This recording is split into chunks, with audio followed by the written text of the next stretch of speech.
It's a new month and we have a new opportunity to create a new ending. Hello there. Welcome to this June 1 edition of Jamaica Magazine. In today's show, we discuss the effects of beach erosion, highlight how climate change is affecting the way we live, and later, road safety tips. Stay tuned. We'll be right back.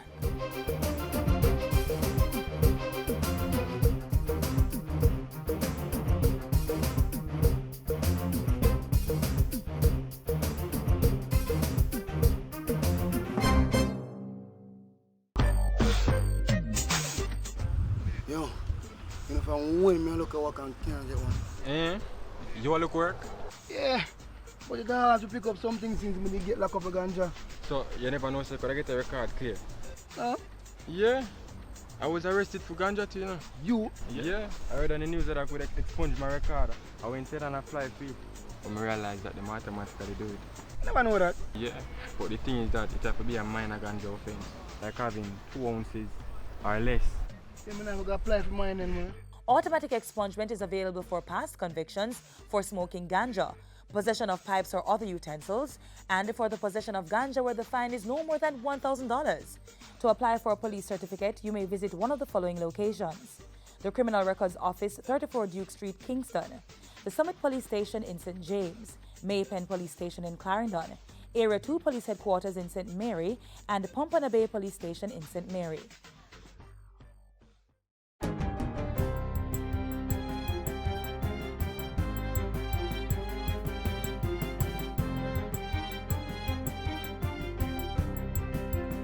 Good day, I'm Tamara McHale and this is your GIS News for Wednesday, June 1.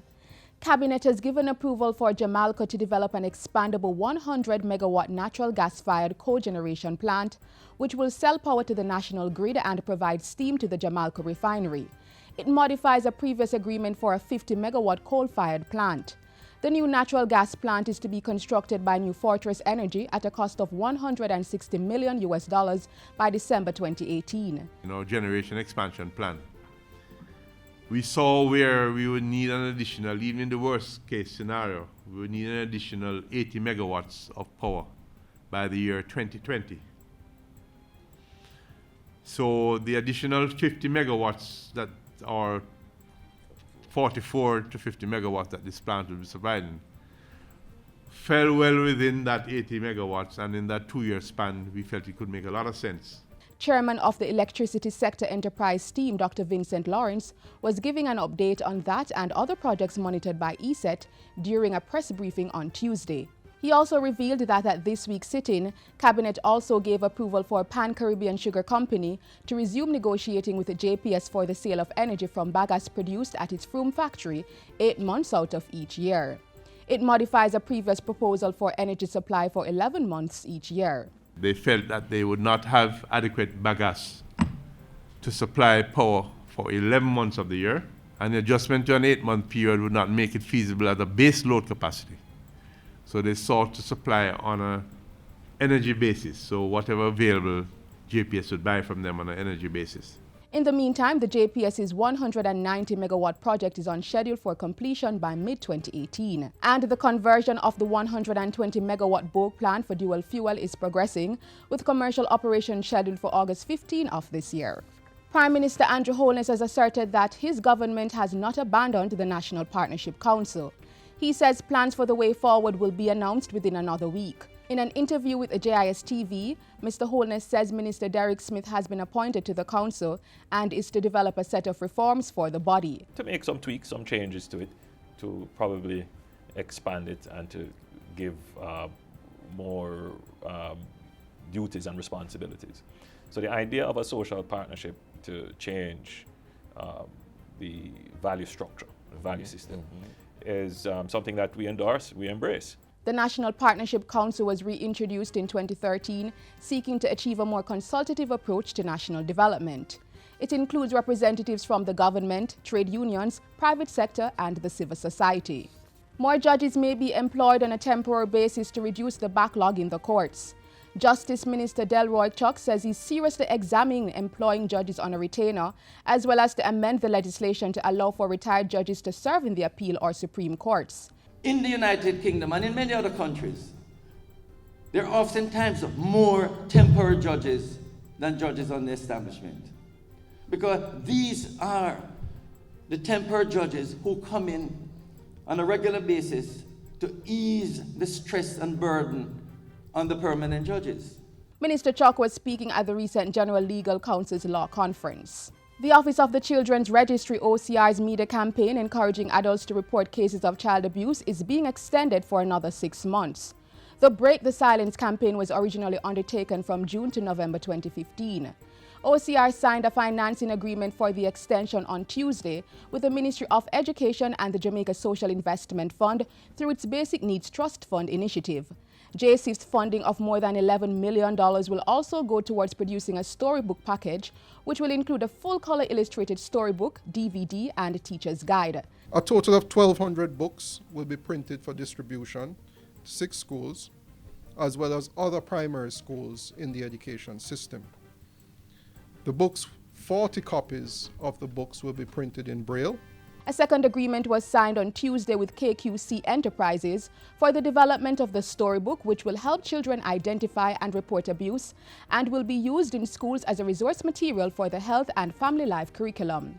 JCIF is also facilitating OCR school tours to 6 institutions, as well as training on the use of the manual for the Education Ministry's regional and educational officers, as well as principals, teachers, and PTA executives. A mandatory parents forum will also be held in each school 1 to 3 months after principals and other staff have been engaged.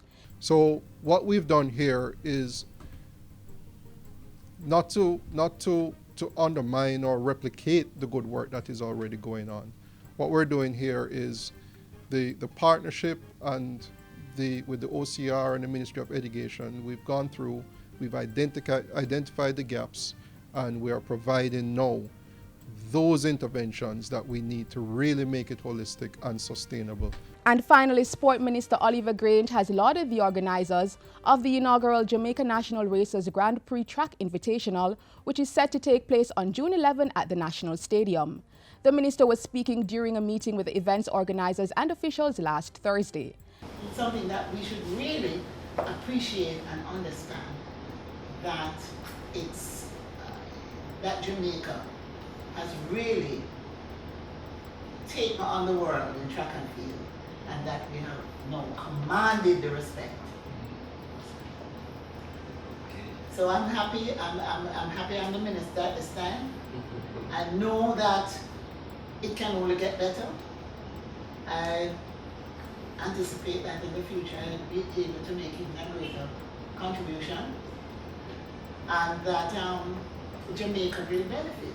Some of the world's most elite athletes, including our own Usain Bolt, Asafa Powell, and Shelly-Ann Fraser-Price, are major headliners for the upcoming international meet.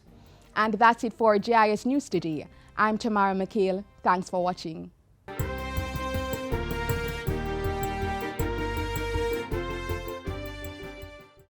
Keep we island clean, so clean. From the peaks to the beach, so clean. No dirty up Jamaica, please don't do it. Keep we island clean, so clean. From the peaks to the beach, so clean. No dirty up Jamaica, please don't do it. No dash no paper, no dash no plastic. Dispose your garbage responsibly. No know how to recycle, learn it quick. And if you drop it, better pick up every piece of it. Plastics last forever, don't forget the bits. Cause when them touch the street, them end up in the sea. Collect pan the reef where they fish them feed. And when you want seafood, I eat your Keep eat. we island clean, so clean. From the peaks to the beach, so clean. No dirty up Jamaica, please don't do it. No dirty up Jamaica, no dirty up Jamaica, no dirty up Jamaica, no dirty up Jamaica. National Environmental Awareness Week begins today and ends on Sunday, June 5. During this period, the National Environment and Planning Agency, NEPA, will increase public awareness on current environmental problems and highlights ways in which we can preserve our environment. Beach erosion is one such environmental concern. Details next.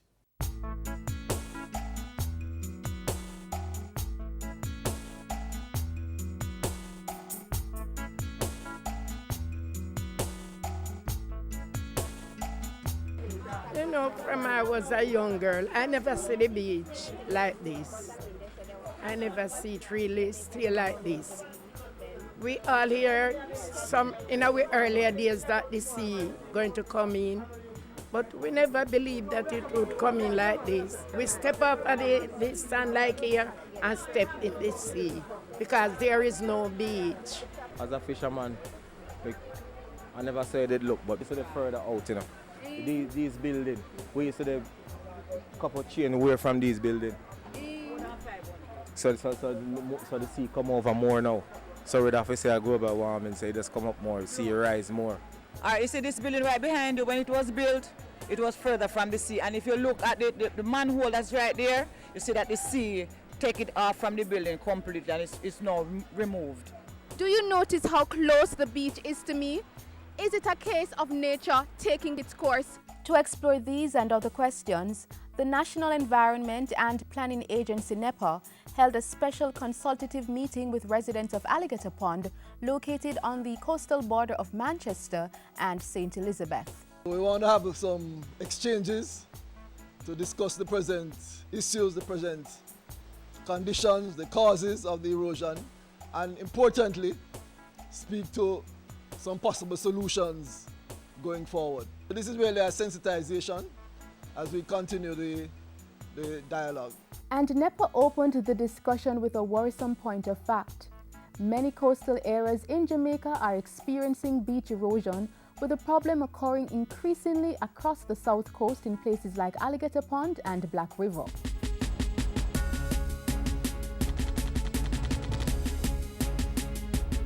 There's no one cause of this phenomenon. In different places, it might be a multiplicity of causes, right? Both natural and man-made. We've probably heard about climate change. We've probably heard about that climate change and sea level rise. Experts tell us that climate change leads to increasing temperatures, what we refer to as global warming.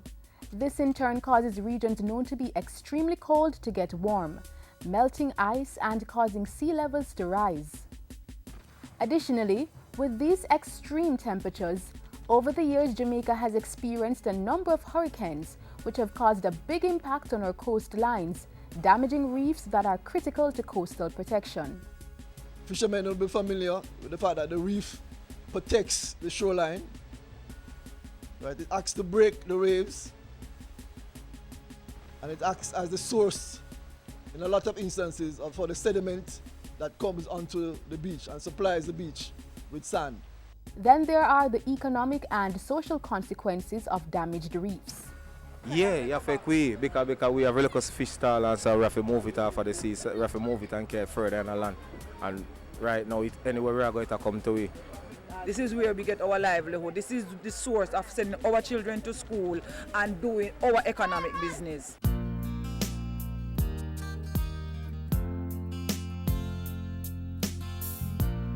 Coming out of the community consultations, NEPA and residents have put forward a range of suggestions to address the situation. Among them, the erection of artificial breakwaters, structures designed to protect gently sloping beaches and prevent coastal erosion. Other options are also being explored. Proposals are being considered as we speak for possible works to address the problem. Right, so that proposal is being prepared now, and we would expect that following that the works or the recommendations from that study would point to the relevant solutions. Residents have meanwhile been reminded of the role they have to play to prevent the situation from getting worse. We heard that you have stopped dynamiting for fish, so that is good, because that needs to stop right along the south coast, whether it's Black River, Old Harbour Bay, Portland Bight. That is the message that we're sending out, that needs to stop, right? And we're taking some serious action against that. In the meantime, Alligator Pond residents agree NEPA's decision to engage them was a solid move. It was good, and it gave us a hope It is interesting, and it has brought some kind of hope to us that we can restore the shoreline at some point in time. If we are not properly educated concerning the marine life, where we kill off the eggs, where we kill the turtles, where we kill the protected species, we kill the reefs, we kill the life, and we kill our own livelihood. So we are our worst enemy. So the government, along with the citizens and along with the police, as we come together as one unit, we can make it better.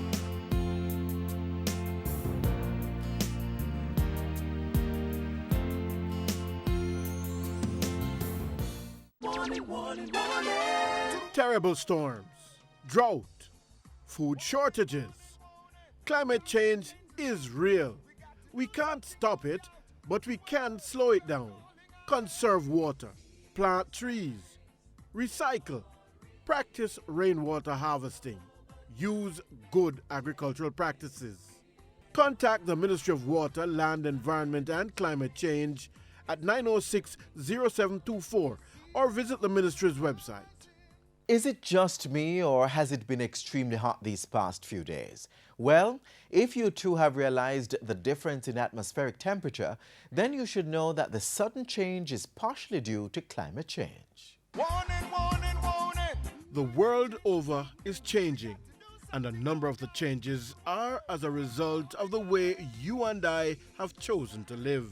From driving a car to garbage disposal, using electricity to light and cool your homes. All these activities contribute to the evolving problem known as climate change. Climate change is happening now. For some strange reason, Jamaica doesn't have any rainfall at all. What I know right now is that it's a very hot summer. The drought is killing us. From the farmer to the housewife, climate change has no boundaries. It does not discriminate. If I was to define climate change, I would say something like it's the long-term changes in measures of climate happening over very, very long periods of time, and specifically due to human activities. So the first is, of course, things that we burn for electricity, so gas and coal and oil. And when we burn those fossil fuels, we put certain gases in the atmosphere which are known as greenhouse gases. And those greenhouse gases cause the eventual warming of the earth. And then the other one would be land use change. So, for example, when we cut down the trees and replace the trees by concrete, trees are what we call a natural sink. They take carbon dioxide out of the atmosphere. At the onset, the situation might seem dismal, but if we act now, we can begin adapting to the impacts of climate change. The school of thought is that there are really three key actions. The first is what they call mitigation. And by mitigation, the climate change context is, well, maybe we need to not put out as much greenhouse gases, which are causing the problem in the first place. The second key action then is figuring out how to adapt. And adapting means learning to live within the new context that we are creating for ourselves, the new climate context. The third critical plank is always education. We have to begin to educate people about climate change. The country has been implementing a number of climate change resilient programs since 1995, when it became party to the United Nations Framework Convention on Climate Change, UNFCCC, the main international treaty on climate change. The adaptation, mitigation, and education strategies have been reflected in the development of the Vision 2030 National Development Plan through Goal 4 under Outcome 14, Hazard Risk Reduction and Adaptation to Climate Change. The Climate Change Division has a leading role in coordinating these initiatives. The Climate Change Division is set up to accomplish a number of objectives, and that includes improving the general awareness of the public as to what climate change is and what as a country we can all do in order to make ourselves better prepared for the likely and significant impacts. The division has been making strides in creating awareness about climate change and each individual's role in protecting the environment. As a country, we need to think, how can we reduce our greenhouse gas output? One obvious way is, for example, renewable energy. So to pursue renewable energy as a viable energy option. Our main activity is to ensure that we keep whatever forests we have in Jamaica intact. And in areas that we have lost the forest is to replace it. We have seen where our shoreline is changing.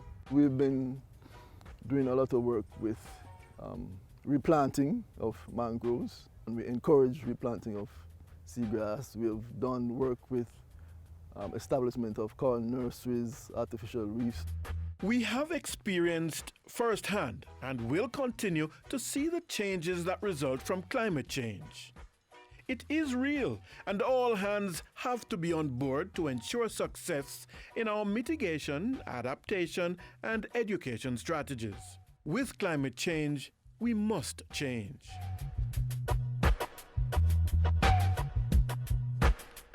If you don't wear your seatbelt, this could happen to you. And the consequences could be disastrous. In an accident, the vehicle stops. Suddenly, you don't. Even at 30 miles per hour, your body will be thrown violently forward with a crash force of up to 10 times your weight. Always wear a seatbelt. Seatbelts save lives. June is also observed as Road Safety Month. Whether it be reckless driving, speeding, or simply refusing to wear proper safety gear, we all need to kick those dirty habits to the curb. They are not only illegal, but dangerous. Watch now for key reminders to improve road safety.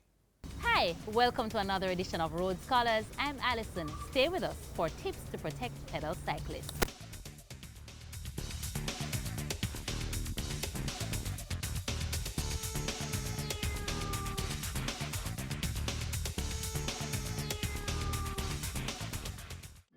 It seems one of the easiest and most cost-effective ways to get from one destination to another. But despite how you choose to travel, there are vulnerabilities, and it's up to you to protect yourself and others as best as possible. It's even more important for pedal cycle users, as they have remained among the top 5 on the list of road fatalities. In a 9-year period since 2000, 400 pedal cyclists were killed. The only groups that accounted for more lives lost were motor vehicle drivers and passengers and pedestrians. With all that in mind, you can see why it's so important for this group of road users to take steps to ensure their safety. When a pedal cyclist is involved in any type of collision, he or she is likely to be thrown from the cycle. The extent and severity of injuries depend on various factors. How hard was the collision force? How far was the rider and or passenger flung? What happens upon landing and immediately after? For example, if both the motor car and the bicycle collide head-on with both traveling at a general speed of 80 kilometers per hour, the collision force would be greater than if they were traveling at 50 kilometers per hour. The momentum produced from the collision would perhaps result in greater damage too, and if the rider is thrown from the cycle, it would result in him or her being thrown higher and further. The cyclist would perhaps hit the ground with greater force, increasing the severity of injuries. Here's something else that can affect the outcome. Was the rider and or passenger wearing protective devices? No doubt that could mean the difference between life and death. As head injuries are extremely common in these types of crashes, it's no surprise that the authorities have made it mandatory for pedal cyclists to cover their heads with a legal helmet. This is a bicycle helmet. Light, fiberglass, a lot of holes here can come through. Very properly ventilated. When you're on a bicycle, you tend to exercise, use more muscles, and so you tend to sweat a lot. Helmets are made to fit special standards which dictate that the materials used to manufacture its components are of the best quality to allow proper protection. and cushion the head of riders and their passengers from the full effects of the most crushing injuries. But it's also important to reduce the likelihood of other injuries that could change a pedal cyclist's life for a long time. Broken bones and serious cuts and bruises can be minimized if riders also wear gloves, knee pads, and a cycler's jacket. So you are all geared up and ready to hit the road. But how you operate in the traffic environment also has implications for your safety. Here are some tips to consider. Never ride on the sidewalk, break the one-way, disobey traffic lights and other signs, race, or perform bicycle stunts while riding. You should also refrain from using drugs, alcohol, cell phones, and other electronic devices. Carrying pillion passengers in the corporate area, this is illegal. And avoid using retreaded tires, as this is dangerous. Pedal cyclists should ride in a single file and be courteous to other road users. Remember, we are trying to save lives, minimize injury, and make our roads safer for everyone. I'm Alison, and this has been Road Scholars. Travel safely.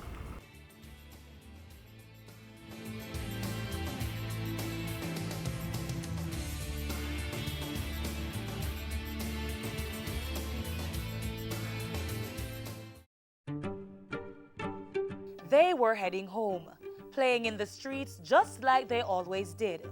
When I'll see you again. My name is Sheldon Bell. I barely survived.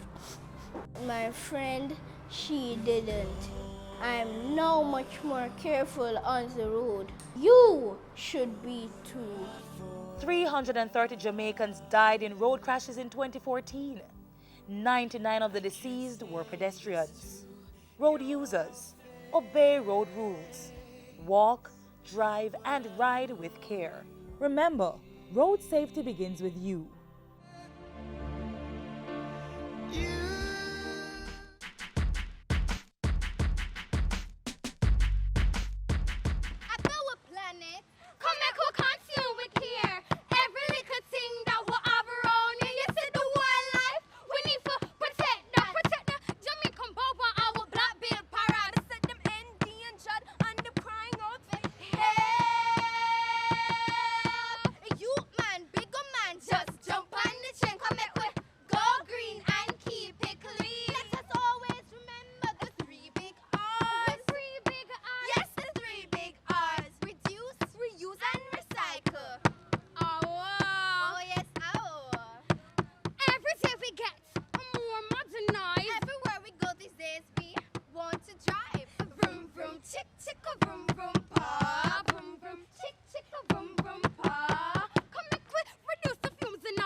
We've come to the end of today's edition of Jamaica Magazine, but you may share your feedback and comments by sending an email to jamaicamagazine@jis.gov.jm.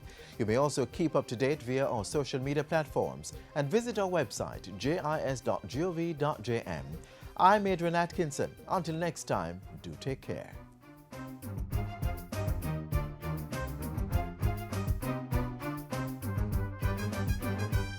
This has been a production of the Jamaica Information Service, the voice of Jamaica.